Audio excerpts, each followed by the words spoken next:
সকাল সকাল ঘরের অবস্থা ভীষণই খারাপ, তাই চুটকি বাজিয়ে ঘরটাকে গুছিয়ে নিলাম। কি সুন্দর লাগছে তো।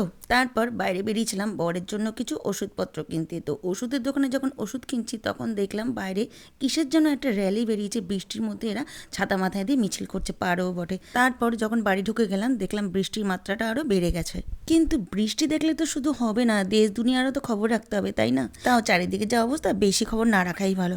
ও হ্যাঁ, বলতেই ভুলে গেছি, কালকে ব্লিঙ্কিট থেকে এই চপ্পল দুটো অর্ডার করেছিলাম, আর তার সাথে এই সুন্দর কাচের বোতলটা। দেখতে দেখতে দুপুর গড়িয়ে গেল আর খেতে বসে বললাম। আজকের খাবারে ছিল মাছের ঝোল, পুঁই শাক, পটলের তরকারি, কচুর শাক।